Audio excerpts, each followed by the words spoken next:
আল্লাহ তাআলাকে রাজি খুশি করতে গিয়া সে যদি ফকিরও হয় সে ওসিরই বাদশাহ।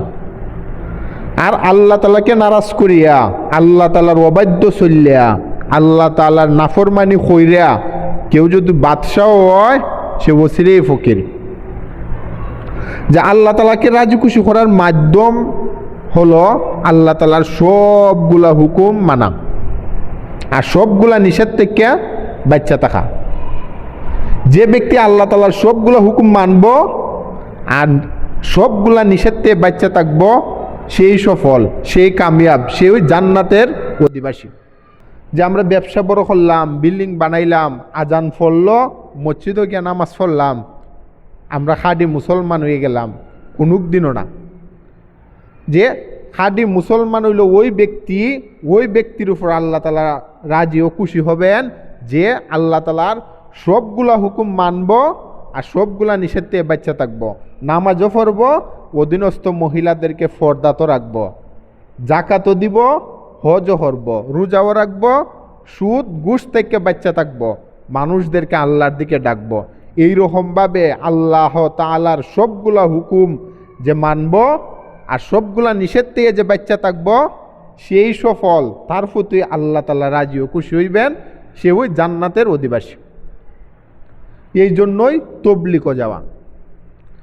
তবলিগও গেলে আল্লাহর প্রতি ইয়াকিন পয়দা হয়, যার দ্বারা আল্লাহ তাআলার সবগুলো হুকুম মানা আর সবগুলা নিষেধ থেকে বাচ্চা থাকা সহজ হয়।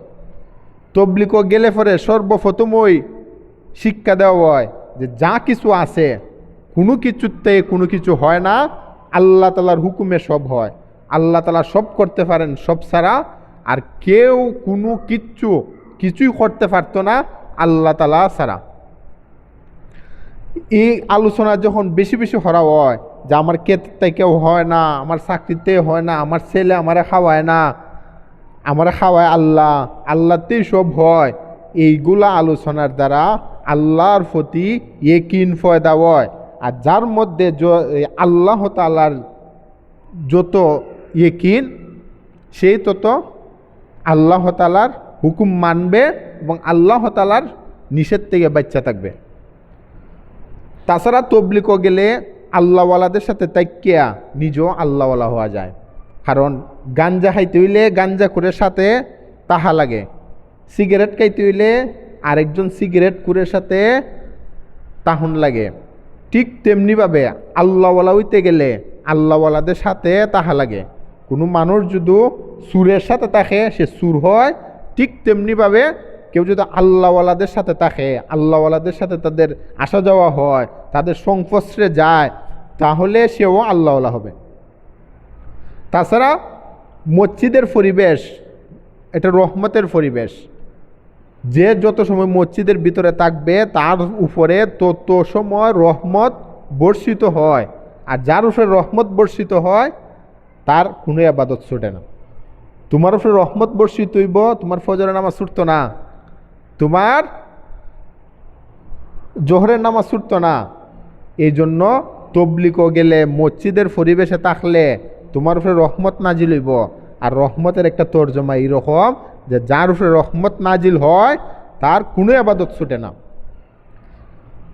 নামাজ পড়া যেরকম ফরজ, রোজা রাখা যেরকম ফরজ, ঠিক এইরকম আরেকটি ফরজ কাজ হইল মানুষদেরকে আল্লাহর দিকে ডাকা, দাওয়াতি হাজ করা, মানুষকে সৎ কাজের আদেশ দেওয়া, অসৎ কাজের নিষেধ করা। ওই ফরজ তবলিগও গেলে আমার আদায় হইব, এই জন্যই তবলিগও যাওয়া। নামাজ পড়লে যেমন সওয়াব আছে, দাওয়াত দিলেও সওয়াব আছে। নামাজ না পড়লে যেরকম গুনাহ, মানুষরে আল্লাহর দিকে না ডাকলে ঠিক এই রকম গুনাহগার হওয়া লাগে। এই জন্য আমরা যদি তবলিগও যাই তাহলে আল্লাহর প্রতি ইয়াকিন পয়দা হইব, রহমতের পরিবেশে তাকিয়া আল্লাহওয়ালাদের সাথে তাকিয়া আমাদের উপরে যে ফরজ মানুষে আল্লাহর দিকে ডাকা এগুলা আদায় হইব। এই জন্য আমাদের জিন্দিগির মাকসাদ হলো যে আল্লাহ তাআলাকে রাজি খুশি করা, আর আল্লাহ তাআলাকে রাজি খুশি করার মাধ্যম হইল, সিস্টেম হইল যে আল্লাহ তাআলার সবগুলা হুকুম মানা, সবগুলা নিষেধ থেকে বাচ্চা থাকা।